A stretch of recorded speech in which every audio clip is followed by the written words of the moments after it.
आज आप लोगों की लैंग्वेज की क्लास स्टार्ट करते हैं हम लोग। अभी तक आपका जो डोमेन सब्जेक्ट थे वो आप लोगों ने कवर अप किए। आपका जीएस स्टेट 99% कंप्लीट है। एक चैप्टर बचा हुआ है, उसके अलावा सारा आपका कंप्लीट है।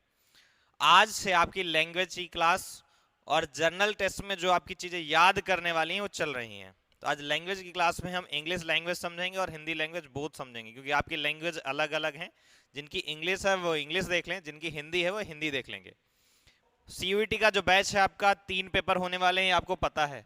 डोमेन का होगा, डोमेन जितने आपने भरे होंगे, 2 भरे होंगे, 3 भरे होंगे, जिसके 4 डोमेन है 4 पेपर होंगे। अलग अलग पेपर होंगे, याद रखिएगा, 4 डोमेन के या 3 डोमेन के या 2 डोमेन के। जिसका जैसा पेपर है वैसा आएगा। लैंग्वेज का जिसने जो चूज की है, हिंदी चूज की तो हिंदी का पेपर आएगा एक, इंग्लिश चूज की तो इंग्लिश का पेपर आएगा। ठीक है, उसके अलावा एक पेपर किसका होगा आपका, जीएस स्टेट का, जर्नल टेस्ट का। ठीक है, उसमें काफी कुछ है और काफी बड़ा पेपर है।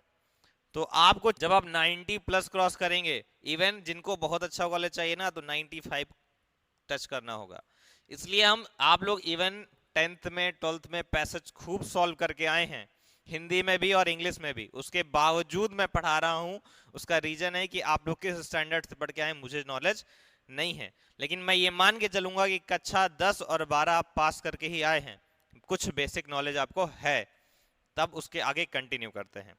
तो देखिएगा, बोर्ड में आपको एक पैसेज दिख रहा है, पैसेज नंबर 1 के नाम से द हैप्पी मैन करके पूरी स्टोरी है। पूरा पैसेज आपको दिख रहा है। आप करना क्या होता है वो चीज समझ लें। पूरा पैसेज पढ़ने के बाद आप क्या करते हैं बताइए। अभी तक आपने पैसेज सॉल्व किए, कुछ 4 या 5 क्वेश्चन होते हैं, उनके आंसर देने होते हैं।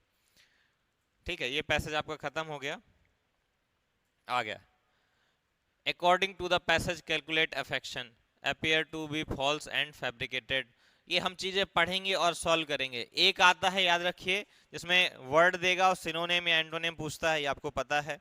टाइटल पूछ लेता है कि सुटेबल टाइटल क्या होगा चैप्टर का या फिर पैसेज का। सुटेबल वाला क्वेश्चन देखेंगे, who according to the passage is the happy man. Passage के अकॉर्डिंग खुशी इंसान कौन है, खुशी व्यक्ति कौन है। जब आप पैसेज पढ़ेंगे तो आपको समझ में आएगा, बताया होगा खुशी व्यक्ति होने के क्या लक्षण होने चाहिए। वह व्यक्ति खुश नहीं हो सकता जिसके पास अपार धन है। अपार धनी व्यक्ति अगर खुशी होता, सुखी होता, तो फिर आज सारी दुनिया में सिर्फ पैसे की ही वैल्यू होती। जो आश्रम, जो मेडिटेशन सेंटर चल रहे हैं, योगा सेंटर चल रहे हैं, वो सब बंद हो गए होते, जरूरत ही नहीं पड़ती।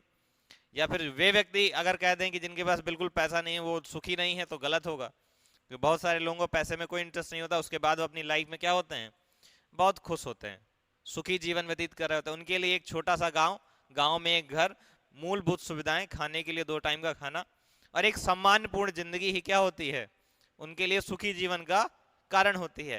जब हम पैसेज को पढ़ेंगे तो हमें पता चलेगा कौन खुशी आदमी है। लिखा है who is in case in self, who has,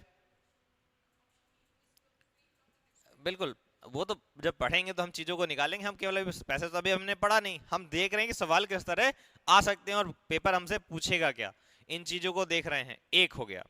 दूसरी चीज, कुछ बेसिक बात करनी है। ऑफ कर देते हैं प्रोजेक्टर को।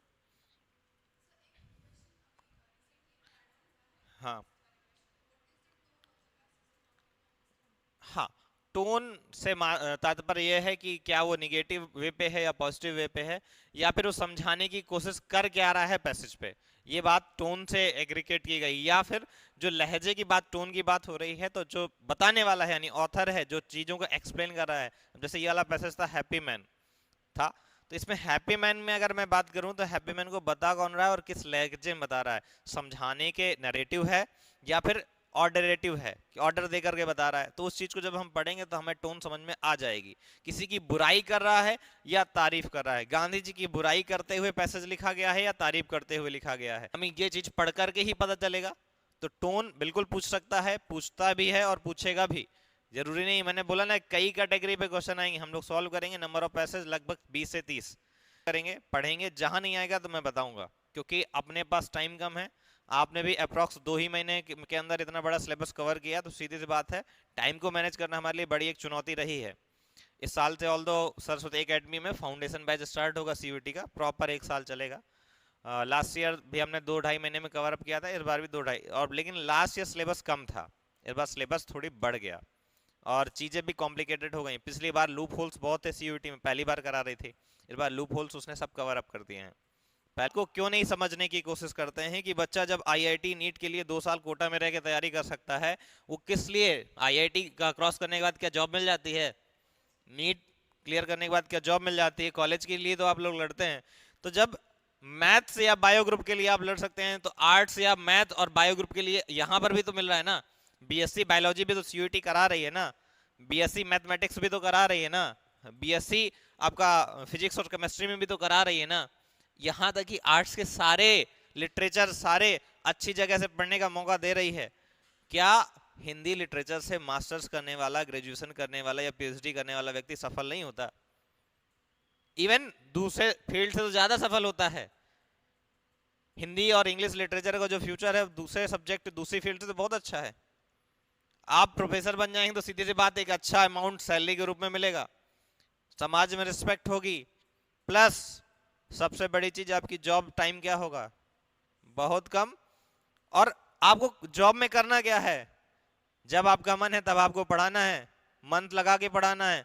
पढ़ाने में आपकी कितनी एनर्जी खत्म हो जाती है? कुछ नहीं। सोचिए। तो जब हम वहां पर दूसरों के लिए नौकर बनने के लिए मेहनत कर सकते हैं, उस कॉलेज में जाने के लिए मेहनत करें जहां पर हम आगे जाके नौकर बनेंगे, तो उस जगह के लिए हम मेहनत क्यों नहीं करना चाहते? आज बच्चा समझने के लिए अब धीरे धीरे प्रिपेयर हो रहा है कि सीयूईटी में भी आने वाले टाइम पर उसको क्या करना पड़ेगा।